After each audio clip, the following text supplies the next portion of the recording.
Hello listeners, how is life treating you today. ये उम्मीद है मुझे कि आप सब अच्छे होंगे और ये यकीन है मुझे कि आप अपनी लाइफ में और बहुत ज्यादा अच्छा करना चाहते होंगे। दोस्तों, सबसे पहले आप एक मिनट रुकिए और जो सिंपल क्वेश्चंस मैं आपसे पूछने जा रहा हूं उनके आंसर्स अपने दिल से पूछिए। क्या आपने कभी सोचा है कि आपका पैसा आपके लिए काम क्यों नहीं करता, या फिर आप इतनी मेहनत करते हैं पर सेविंग्स उतनी क्यों नहीं हो पाती? क्या आपको लगता है कि फाइनेंशियल सक्सेस सिर्फ बड़े बड़े इन्वेस्टर्स या एमबीएस के लिए है? अगर हां, तो तैयार हो जाइए एक ऐसी जर्नी के लिए जो आपके पैसे के साथ रिश्तों को पूरी तरह बदल देगी।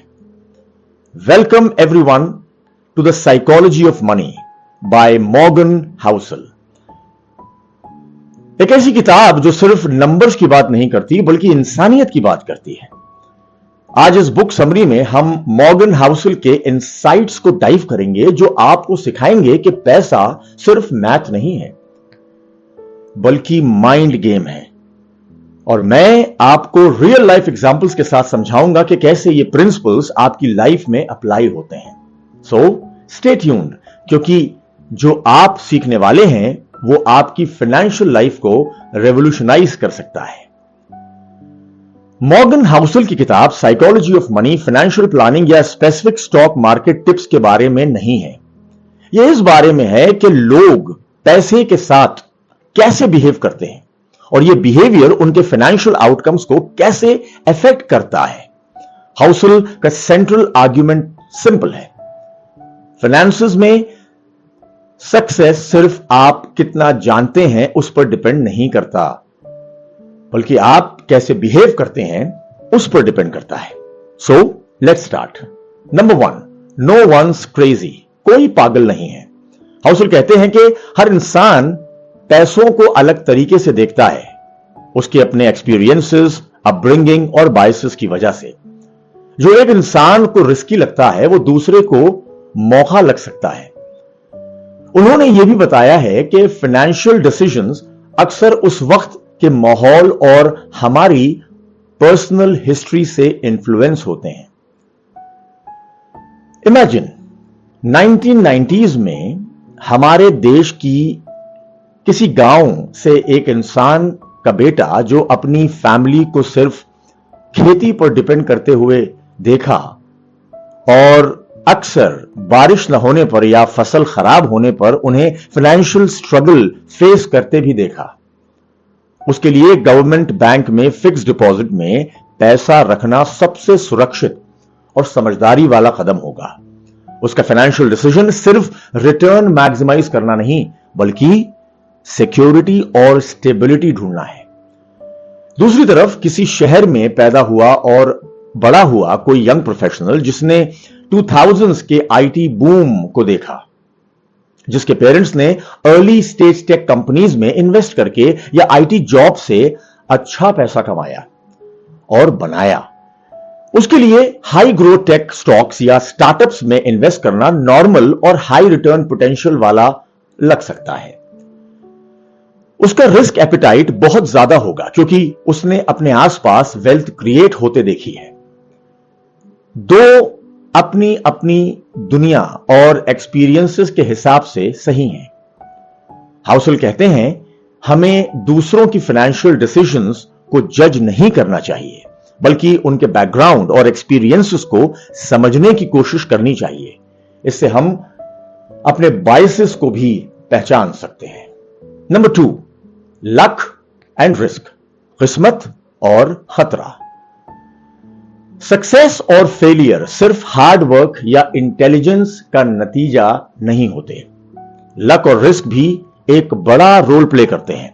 ये दोनों चीजें एक दूसरे से जुड़ी हुई हैं और अनप्रेडिक्टेबल होती हैं। रतन टाटा या नारायण मूर्ति जैसे इंडस्ट्रियलिस्ट और विजनरीज की सफलता में उनकी हार्डवर्क, इंटेलिजेंस और डेडिकेशन का कोई तोड़ नहीं है, लेकिन उन्होंने राइट टाइम पर राइट अपॉर्चुनिटीज को भी पकड़ा। जैसे नारायण मूर्ति ने इन्फोसिस को तब शुरू किया जब इंडिया में आईटी इंडस्ट्री अपने इनिशियल स्टेज पर थी और ग्लोबल आउटसोर्सिंग का ट्रेंड शुरू हो रहा था। यह एक फेवरेबल लक फैक्टर था। वही एक ब्रिलियंट स्टार्टअप आइडिया, जैसे कि 2020 में किसी ने ट्रैवल टेक स्टार्टअप शुरू किया, तो वो भी फेल हो सकता है अगर मार्केट कंडीशन जैसे कोविड-19 पैंडेमिक उसके खिलाफ हो जाए। यहां फाउंडर की इंटेलिजेंस या हार्डवर्क में कमी नहीं थी, बल्कि अनफोर्सीन ग्लोबल फैक्टर्स, जो कि रिस्क फैक्टर्स ने उसके बिजनेस को इंपैक्ट किया। हाउसल कहते हैं, जब आप किसी की फाइनेंशियल सक्सेस को देखते हैं तो सिर्फ उसके स्किल्स नहीं, उनके लक फैक्टर को भी कंसीडर करो। और जब कोई फेल होता है तो सिर्फ उनकी गलतियां नहीं, उनके सामने आए रिस्क को भी देखो। इससे हम ज्यादा एम्पैथेटिक होते हैं और खुद की सक्सेस को भी सही पर्सपेक्टिव में देखते हैं, एरोगेंस से बचते हैं। नंबर 3, नेवर इनफ, कभी पूरा नहीं पड़ता। यह कॉन्सेप्ट ग्रीड और मोर इज बेटर वाली मेंटालिटी पर फोकस करता है। कितना भी पैसा हो, लोगों को हमेशा और चाहिए होता है, जिसके चलते वो अननेसेसरी रिस्क लेते हैं और अंत में सब कुछ खो देते हैं। एक इंडियन बिजनेसमैन सुब्रत रॉय, सहारा इंडिया परिवार का केस देखिए। एक समय पर उनका बिजनेस एम्पायर बहुत बड़ा था, real estate, media, hospitality, finance. उनके पास बहुत पैसा और पावर थी, लेकिन और बड़ा बनना है और ग्लोबल रीच की धुन में उन्होंने बहुत बड़े और कॉम्प्लेक्स फाइनेंशियल स्कीम्स में इन्वॉल्वमेंट ली, जिसके चलते उन्हें सेबी यानी securities and exchange board of India के रेगुलेटरी इश्यूज और अंत में इम्प्रिजमेंट तक का सामना करना पड़ा। उनकी कहानी दिखाती है कि जब आपके पास इनफ होता है, तब भी अगर आप उस बाउंड्री को रिस्पेक्ट नहीं करते तो सब कुछ खो सकते हैं। हाउसल कहते हैं, एक इनफ पॉइंट डिफाइन करना बहुत जरूरी है। यह वो पॉइंट है जिसके बाद आप अननेसेसरी रिस्क लेना बंद कर देते हैं और अपनी एग्जिस्टिंग वेल्थ को प्रोटेक्ट करने पर फोकस करते हैं। यह सिर्फ पैसों का इनफ नहीं, बल्कि स्टेटस, पावर और रिस्क टॉलरेशन का भी इनफ है। नंबर 4, कंफाउंडिंग कंपाउंडिंग, चक्कर देने वाला कंपाउंडिंग। कंपाउंडिंग की पावर को एक्सप्लेन किया गया है। हाउसल इसे slow moving but powerful force कहते हैं। छोटी इन्वेस्टमेंट्स या सेविंग भी टाइम के साथ एक्सपोनेंशियली ग्रो कर सकती हैं, अगर उन्हें सफिशिएंट टाइम दिया जाए। अगर आप एक 25 साल के यंग प्रोफेशनल हैं और आप 5,000 रुपए हर महीने एसआईपी यानी सिस्टमैटिक इन्वेस्टमेंट प्लान में इन्वेस्ट करते हैं किसी इक्विटी म्यूचुअल फंड में, और आप 30 साल तक करते हैं 12% एनुअल रिटर्न पर, आपकी टोटल इन्वेस्टमेंट होगी करीब 18 लाख रुपए, यानी 5,000 इंटू 12 महीने इंटू 30 साल। लेकिन कंपाउंडिंग की वजह से उसकी वैल्यू अब 1 करोड़ के ऊपर, करीब करीब 1,75,00,000 से भी ज्यादा हो सकती है। इसके विपरीत अगर आप 45 साल की उम्र में 10,000 रुपए हर महीने इन्वेस्ट करना शुरू करते हैं और 15 साल तक करते हैं, यानी कि रिटायरमेंट तक, तो आपकी टोटल इन्वेस्टमेंट करीब 18 लाख होगी, लेकिन उसकी वैल्यू 50 लाख के आसपास ही होगी। यानी आपने उतना ही इन्वेस्ट किया, पर सिर्फ देर से शुरू करने की वजह से आपने बहुत बड़ी वेल्थ क्रिएशन अपॉर्चुनिटी खो दी। हाउसल बताते हैं कि कंसिस्टेंट और long term investments, even if small, can lead to massive wealth over time.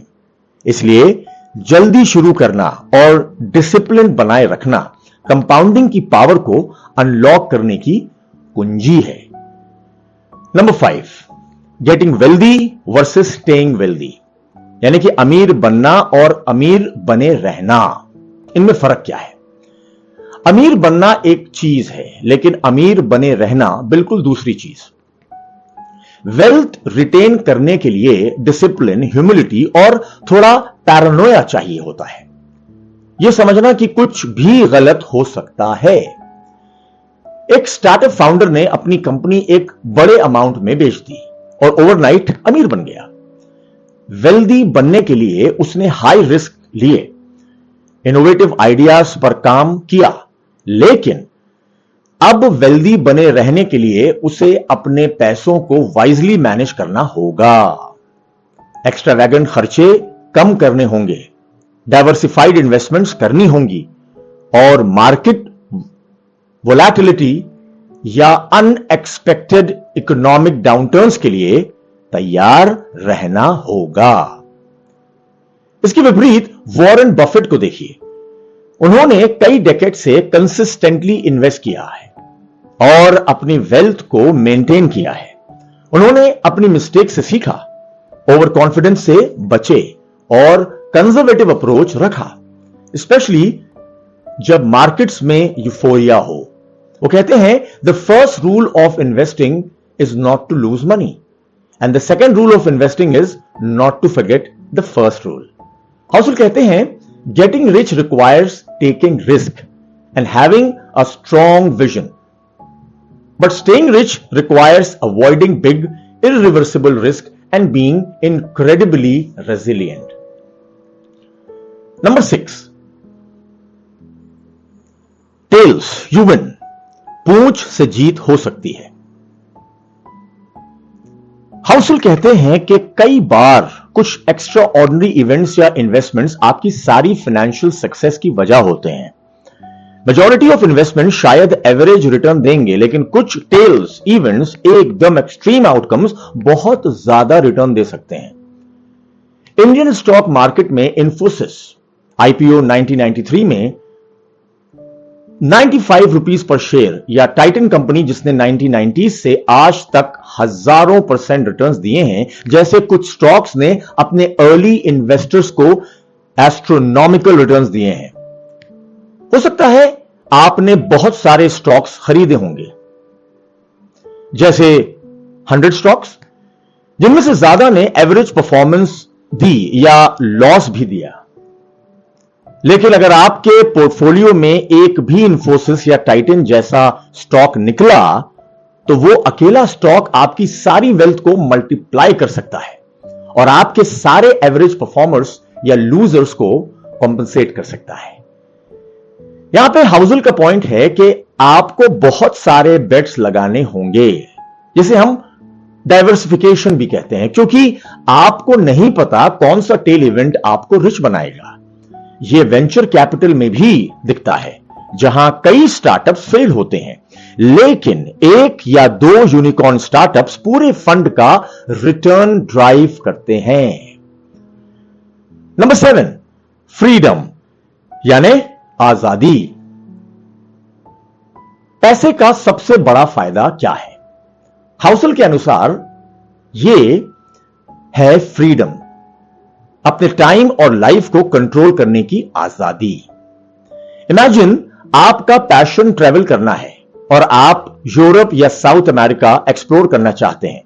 अगर आपके पास इनफ फाइनेंशियल सिक्योरिटी है, यानी सेविंग्स और इन्वेस्टमेंट्स, तो आप अपने जॉब से ब्रेक ले सकते हैं या रिटायर जल्दी हो सकते हैं और बिना फाइनेंशियल स्ट्रेस के वर्ल्ड टूर पर निकल सकते हैं। आपको सैलरी चेक का वेट नहीं करना पड़ेगा।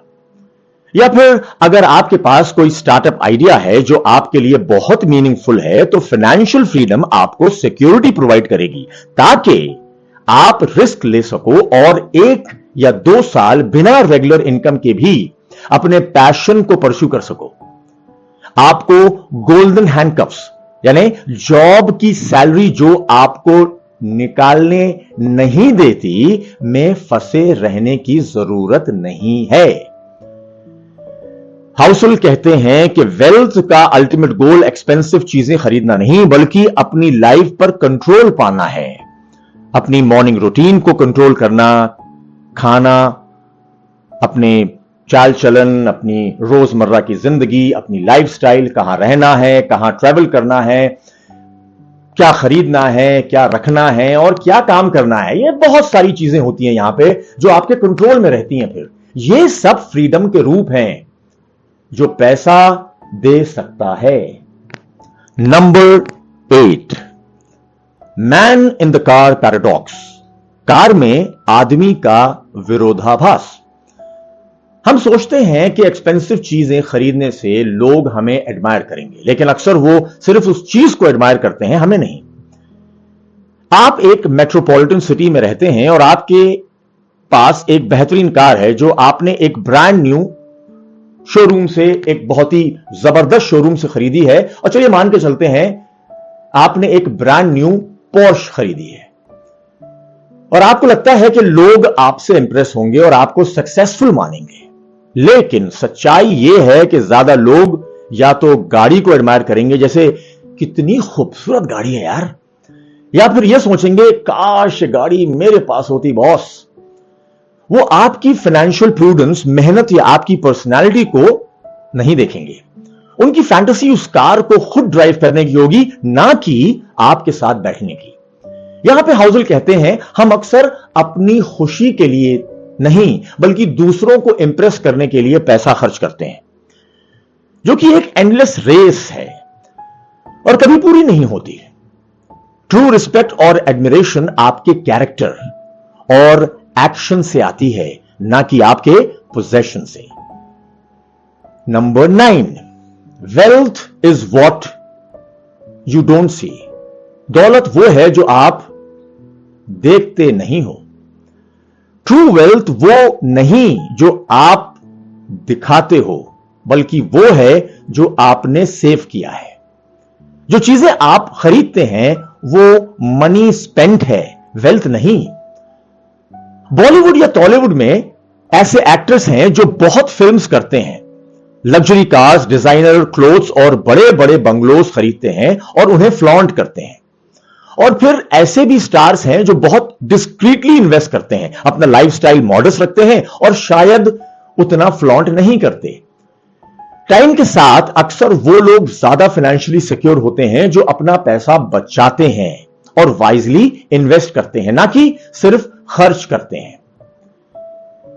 एक पर्सन जो एक पुरानी ऑल्टो कार चला रहा है और एक छोटे घर में रहता है, हो सकता है कि उसके पास म्यूचुअल फंड्स, स्टॉक्स और फिक्स डिपॉजिट्स में करोड़ की इन्वेस्टमेंट्स हो, जबकि एक दूसरा पर्सन जो एक एक्सपेंसिव एसयूवी चला रहा है और एक बड़े फ्लैट में रहता है, हो सकता है कि वो ईएमआईज और लोन्स में डूबा हो। हाउजल कहते हैं एक एक्सपेंसिव कार देखकर आपको लगता है कि वो बंदा अमीर है, लेकिन असल में उसने वो पैसा स्पेंड कर दिया, ना कि सेव किया या इन्वेस्ट किया। रियल वेल्थ इनविजिबल होती है। नंबर 10, सेविंग्स यानी बचत। सेविंग्स का मतलब सिर्फ पैसा बचाना नहीं है, बल्कि अपने ऑप्शंस को ओपन रखना है। सेविंग्स फ्यूचर की अपॉर्चुनिटीज के लिए सेफ्टी नेट प्रोवाइड करती है और फ्लेक्सिबिलिटी देती है। मार्च 2020 में जब कोविड-19 पैंडेमिक के चलते इंडिया में लॉकडाउन लगा और बहुत सारी कंपनीज में लेऑफ्स हुए या सैलरीज कट हुई, जिन लोगों के पास इमरजेंसी फंड्स थे, 3 से 6 महीने के खर्चों के बराबर, वो फाइनेंशियल स्ट्रेस से बच पाए। उन्हें लोन्स लेने या अपने एसेट्स बेचने की जरूरत नहीं पड़ी। दूसरा एग्जाम्पल, अगर आपको अपनी जॉब पसंद नहीं है और आप एक नया बिजनेस शुरू करना चाहते हैं, अगर आपके पास सफिशिएंट सेविंग है तो आप जॉब छोड़कर 1 साल तक अपने बिजनेस पर फोकस कर सकते हैं बिना इनकम के डर के। लेकिन अगर सेविंग्स नहीं है तो आपको जॉब पर स्टिक रहना पड़ेगा, चाहे आपको कितनी भी नापसंद हो। यहां पे हौजल बताते हैं कि आपकी सेविंग्स रेट आपकी इन्वेस्टमेंट रिटर्न से ज्यादा इंपॉर्टेंट हो सकती है, क्योंकि सेविंग्स आपके कंट्रोल में है, जबकि मार्केट रिटर्न्स नहीं। More savings equal more control over your time and options. Number 11, reasonable बड़ा होता है रेशनल से, यानी व्यवहारिक होना बड़ा है तर्क पर आधारित होने से। हाउसुल कहते हैं कि फाइनेंशियल डिसीजंस हमेशा प्योर लॉजिक पर बेस्ड नहीं होते। इमोशंस, बायसेस और पर्सनल एक्सपीरियंसेस भी एक बड़ा रोल प्ले करते हैं। हम रेशनल यानी परफेक्टली लॉजिकल होने के बजाय रीजनेबल यानी प्रैक्टिकल और इमोशनली फीजिबल होने की कोशिश करते रहते हैं। स्टॉक मार्केट क्रैश जैसे 2008 फाइनेंशियल क्राइसिस या कोविड-19 2020 क्रैश में इस टाइम पे लॉजिकली सस्ते में क्वालिटी शेयर्स खरीदना चाहिए, क्योंकि वो फ्यूचर में रिकवर करेंगे। लेकिन इमोशनली लोग डर के मारे अपने एग्जिस्टिंग शेयर्स भी बेच देते हैं, क्योंकि उन्हें लगता है कि मार्केट और गिर जाएगा। ये रेशनल डिसीजन नहीं है, पर हां रीजनेबल है गिवन द फियर। रिटायरमेंट के लिए जल्दी सेविंग स्टार्ट करना और कंसिस्टेंटली इन्वेस्ट करना लॉजिकली सही है, पर लोग अक्सर प्रोक्रेस्टिनेट करते हैं क्योंकि रिटायरमेंट बहुत दूर लगती है और आज की खुशियों को कॉम्प्रोमाइज करना मुश्किल लगता है। हाउसल कहते हैं कि आपको यह एक्सेप्ट करना होगा कि आपके डिसीजंस हमेशा परफेक्ट साइंटिफिक फॉर्मूलाज पर बेस्ड नहीं होंगे। इंपॉर्टेंट यह है कि आप ऐसे फाइनेंशियल प्लान्स बनाओ जो आपकी रियल लाइफ, इमोशंस और बायसेस को अकाउंट करें, ताकि आप उन्हें फॉलो कर सकें। So be reasonable with yourself, not just rational. Psychology of money हमें सिखाता है कि पैसा सिर्फ नंबर्स, स्प्रेडशीट्स और कॉम्प्लेक्स फॉर्मूलाज तक सीमित नहीं है। यह इंसानी बिहेवियर, इमोशंस, बायसेस और हमारे यूनिक एक्सपीरियंसेस का एक कॉम्प्लेक्स मिक्स है। अगर आप फाइनेंशियल सक्सेस चाहते हैं तो आपको सिर्फ इक्वेशन सॉल्व करना नहीं आना चाहिए, बल्कि इंसानी दिमाग और उसके वर्किंग को भी समझना होगा। मॉर्गन हाउसल ने साफ किया है कि हम्बल रहो, यानी लक और रिस्क को पहचानो, अपने इनफ पॉइंट को जानो, यानी ग्रीड से बचो, और लॉन्ग टर्म पर्सपेक्टिव रखो, यानी कंपाउंडिंग को काम करने दो। और याद रखो, फाइनेंशियल इंटेलिजेंस सिर्फ ब्रेन पावर नहीं, बल्कि इमोशनल इंटेलिजेंस, डिसिप्लिन और पेशेंस भी है। तो अब जब आप साइकोलॉजी ऑफ मनी के कोर कॉन्सेप्ट्स को समझ गए हैं और रियल लाइफ एग्जांपल्स के साथ इनकी डेप्थ को भी एक्सप्लोर कर लिया है, तो अगला कदम क्या है? आज ही एक छोटा सा एक्शन लें आपकी फाइनेंशियल वेलबींग के लिए। हो सकता है वो आपकी इमरजेंसी सेविंग्स को रिव्यू करना हो, या एक स्मॉल एसआईपी स्टार्ट करना हो, या फिर अपने खर्चों को एनालाइज करना हो और अननेसेसरी स्पेंडिंग को कम करना हो। सबसे इंपॉर्टेंट, अपने फाइनेंशियल गोल्स को डिफाइन करें और उनके पीछे की वाय को समझें। आप आजादी चाहते हैं, सिक्योरिटी चाहते हैं, अपने बच्चों के लिए फ्यूचर सिक्योर करना चाहते हैं।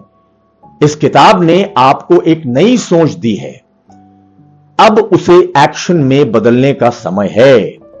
तो जाइए, अपनी फाइनेंशियल जर्नी को एक नया मोड़ दीजिए और अपने पैसों को अपने लिए काम करने दीजिए, ना कि उसके लिए आपको काम करना पड़े। Don't just learn, guys, please implement. So my dear listeners, अगर आपको यह बुक समरी पसंद आई हो तो प्लीज इसे लाइक करें, इसे ज्यादा से ज्यादा शेयर करें, और अगर आप हमारे चैनल पर नए हैं तो प्लीज हमें सब्सक्राइब जरूर करें। और हां, कमेंट सेक्शन में जरूर बताएं कि आपको आने वाले समय में कौन सी बुक समरी सुनने की इच्छा है, ताकि हम उस पर फौरन काम शुरू कर दें। So my most dearest listeners, until we meet next time, please take care. God bless. Bye bye.